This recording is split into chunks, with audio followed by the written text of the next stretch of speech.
All right, Geezer here, Thursday. I'm watching videos day and night on YouTube about what to carry, how to carry it. And I have to tell you, there's no way that these content creators are carrying all of this stuff. I don't see it. I don't see it. They might be carrying it for the video, like they got doing a selfie stick and they're walking in the woods and they're going to show you what they're carrying on them. For the purpose of the video, they're not carrying this on them all the time. Because you can't fool you or me because we carry stuff, right? Like in my case, it's a phone. My issue was phone, keys, wallet for the longest time. Well, Giz, you got pockets in your pants, you got pockets in your shorts. What's the problem? You're right. Phone, keys, wallet. But then now we go Blade multi-tool flashlight. Right? Because now we're influenced by content creators and we're romancing the idea that we can carry a Blade, a multi-tool, and a flashlight, along with phone, keys, wallet. Now we got 6 items. Yesterday, I did a survey, and what am I up to when I counted out a sling bag is like 30 items.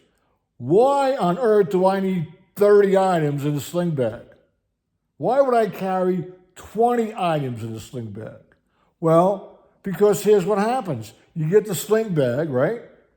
You finally find a toting container, right? A bag. And it happens to be a sling bag that just happens to have 8 pockets of various sizes, zippered, mesh, back, front, middle, clamshell, whatever it is, admin, water bottle, Molly, whatever it is. What do you start to do? Just like in anything else, like the size of this house, just like the size of a car, the size of a pocketbook, you start to fill it up. Right? Right. That's what I'm doing. I'm filling it up. So instead of worrying about 6 items, which is really all I need, or 3 items is all I need, I'm up to 20 items or 30 items. Am I going to carry this every day, all day? I can tell you no. And I'm complaining about picking up the sling bag and it weighs 5 pounds. Well, what's 5 pounds? 5 pounds is nothing in the scheme of things, but are you going to carry it all the time? No. You're going to carry it. Put it this way. All the things in that bag, are you going to use? No.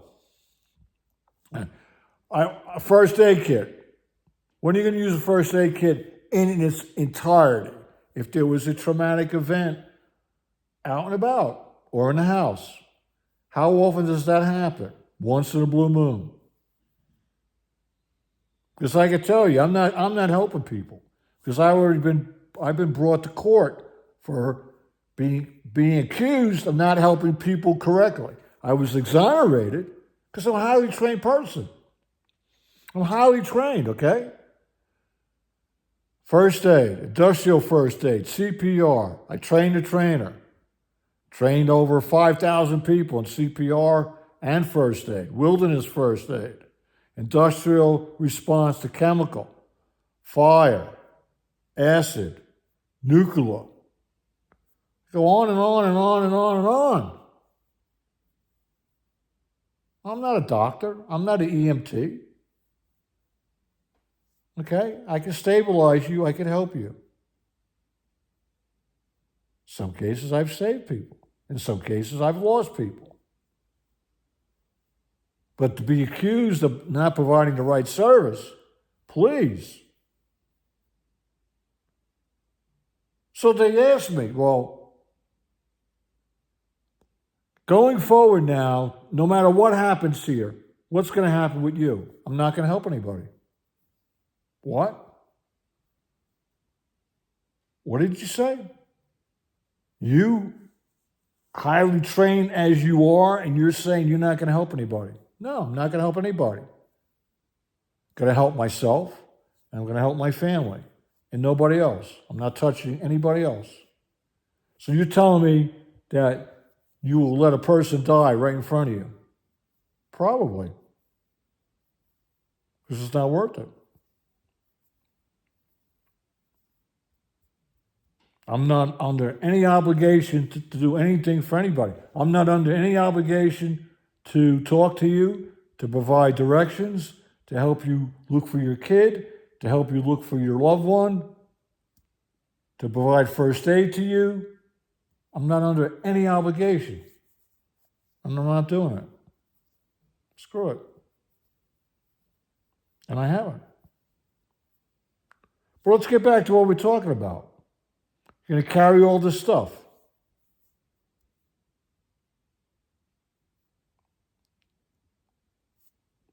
How many times have you used, I'll give you an example. I got a foldable saw in backpack.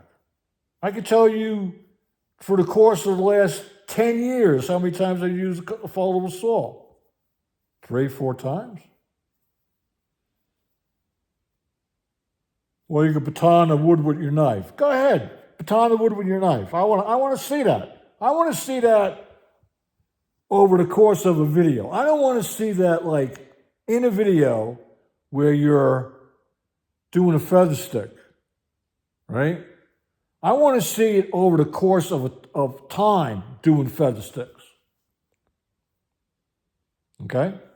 I want to see 20 minutes of feather sticking. That you're making feather sticks for fire.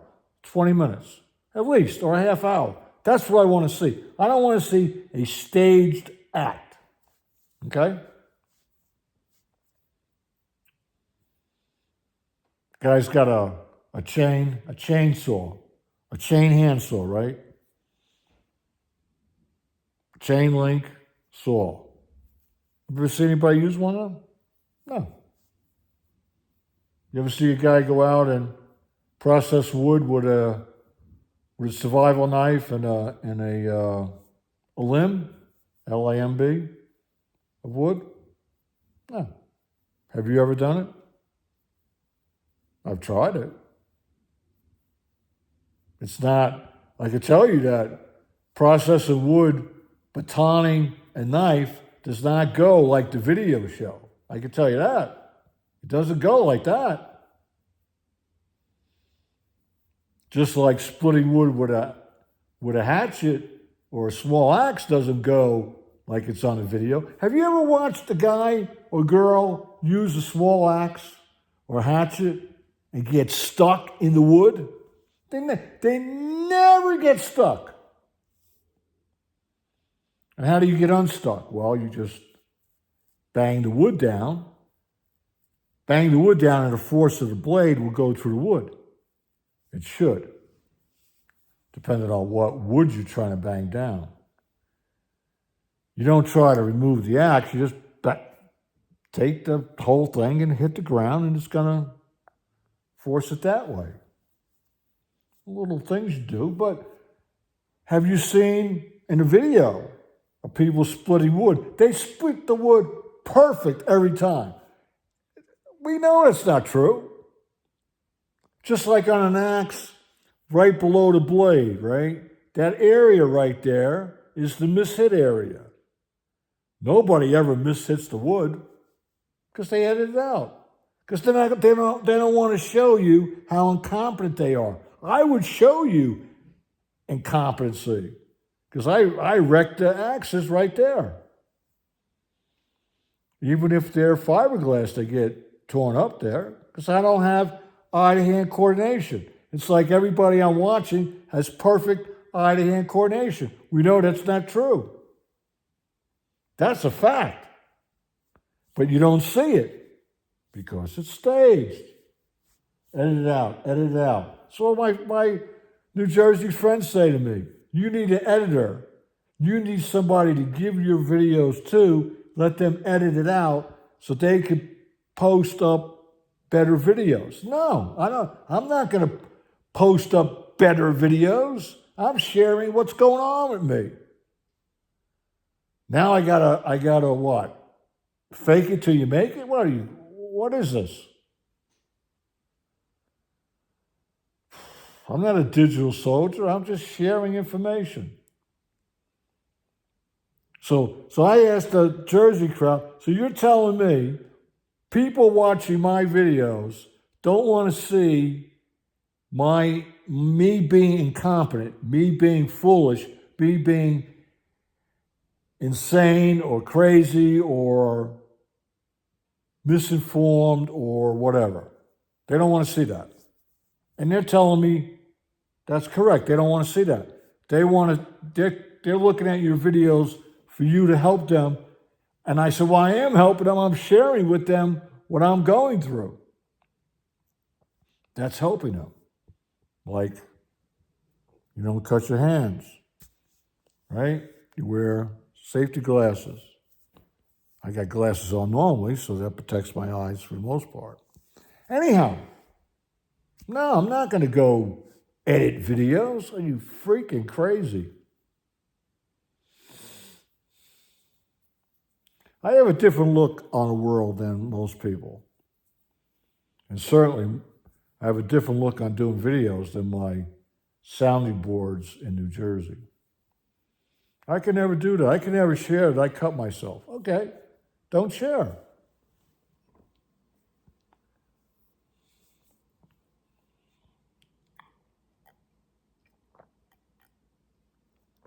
I never could believe that the knife community says, happens to everybody, get a couple Band-Aids, grin and bear it. How about give me a video on how to operate these knives?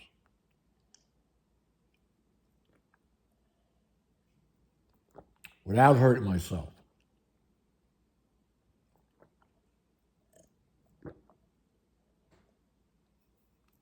Or tell me which knives are really dangerous.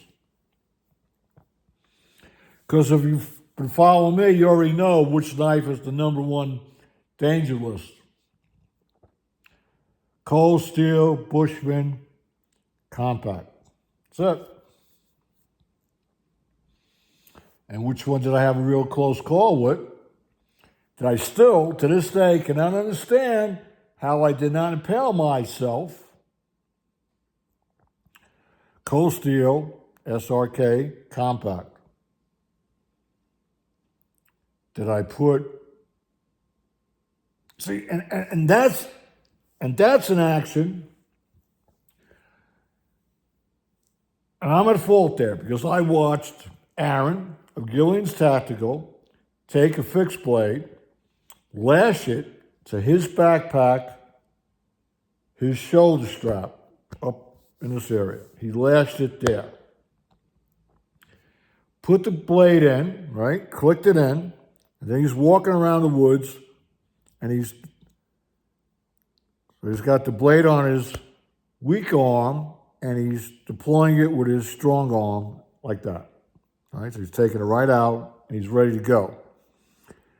So I decide I am going to duplicate Aaron from Gillian's Tactical. I take the SRK sheath and I lash it to the backpack. And then I go and draw the knife from there, right? On the gray backpack. Then I moved it from the gray backpack to the sling bag. And the sheath is, the knife's going to ride on the sling bag, right? On the strap. And the blade is up, handle's down. I click it in there.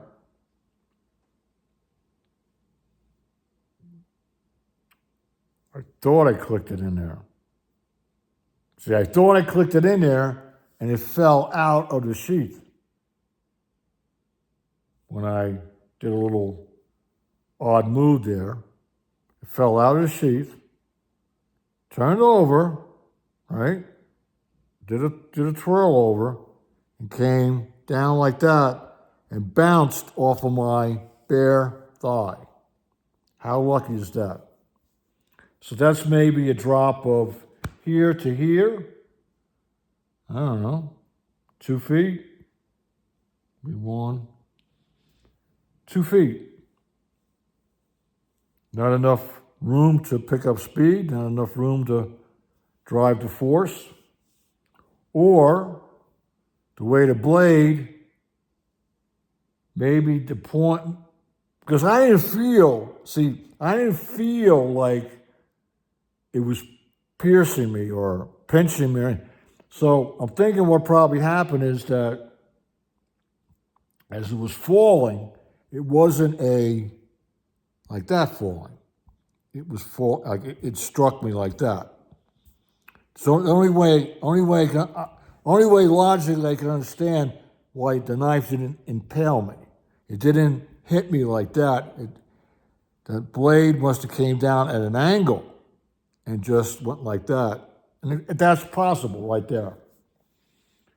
Because I took the blade and kept dropping it from various heights, right, onto a stump. And it's sticking in a stump, which has a more rigid situation to stick in there, right, versus skin. But then I started to drop the blade at a little bit of an angle, and the blade would go right off the stump. It wouldn't stick into the stump. So that's what I believe happened. And good for me. Good for me that it happened that way. But getting back to it, I don't see how these people are carrying all this stuff. Now, when you're watching it, like a person like me, who's been out a little bit in the woods, been out on trails, hiking, camping, whatever, just somewhat familiar, okay? Hey, I can do that. I want to do that. So you get romanticized by what they pitch to you. And next thing you know, the backpack's in the mail, the knife's in the mail, the pepper spray's in the mail,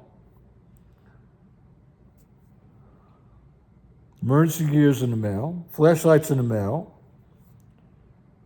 You get it, and then you start putting in your sling bag or your backpack, and what are you doing?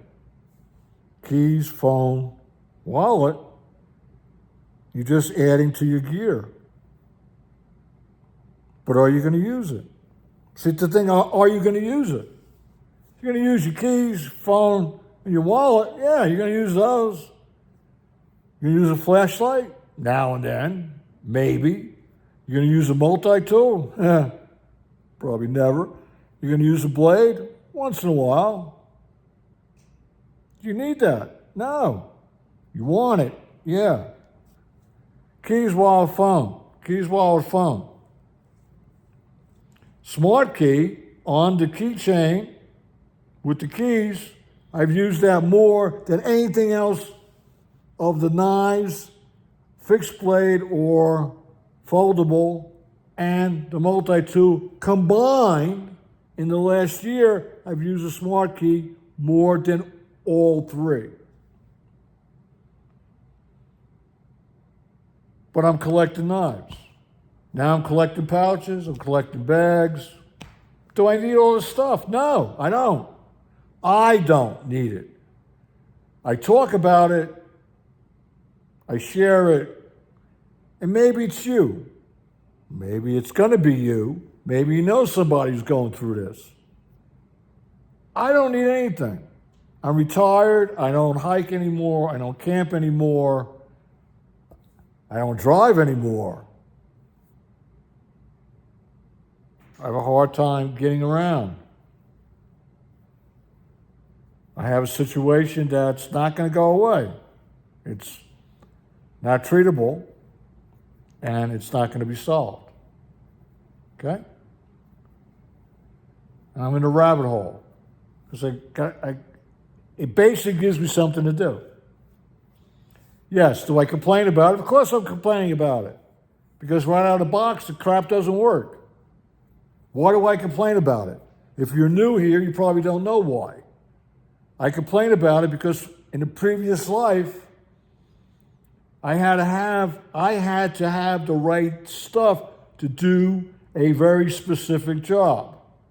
I was responsible for heavy equipment on and off the road. I was responsible for the general public safety on and off the road. I was responsible for safety on ships. I was responsible for safety in ports, okay? With equipment. And by golly, it was going to be safe. It was going to be road-ready safe. For truckers, for longshoremen, for the general public, and for your kids standing on a corner having an ice cream cone. So when a truck goes by, that piece of equipment doesn't kill them, okay? That's what I was responsible for. And I was not the person that was going to skimp on safety. I was not the person that would send the help out to fix something that I wouldn't go fix. A lot of times I would go out with the labor. The labor would say to me, "You're not supposed to be out here. You can't be out here with us." The hell I can't. I'm asking you to do something that's super dangerous that I would do, but I would do it with certain things to help me to make sure it's safe. That's why I'm here. I don't want you climbing 6 high container to fix the one that's on the 6th high without me being there, or being over here or working on a flat rack, the most dangerous piece of equipment we had. I'm going to have, the labor's going to work on a flat rack. A flat rack that's foldable, okay? A flat rack that's foldable, that if the locking mechanism fails, it falls. And what does that mean if you're on the flat rack? You're dead. It will crush you, okay? They'll remove you from the flat rack in a bucket.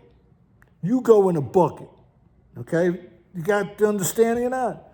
Big toys for big boys and girls, but it's not going to be a Band-Aid injury. It's a, that's it injury. It's over injury. And you don't want to see these things. You don't want to see it. It stays with you when these things happen. Okay? I'm down on the pier, picking up a container that they have no business picking it up. I tell them, don't pick it up. They tell me, we could do it. No, you can't do it. I'm telling you, you can't. You're gonna latch onto it. You're gonna move it, but there's no way it's gonna make it to the ship. I'm telling you, leave this container alone. You have to strip it out. The contents of a new container. No, you know what you're talking about. Pick the container up. Now I'm there. I'm on the pier. The container fails in the air. The container fails, not the crane. The crane's got it. It goes up 50 feet, and the floor fell out of the container. And everything came down. And I'm right there with a few other people. So there's 5 of us standing there, three of the 5 got hurt. I just stood there because I couldn't believe what happened.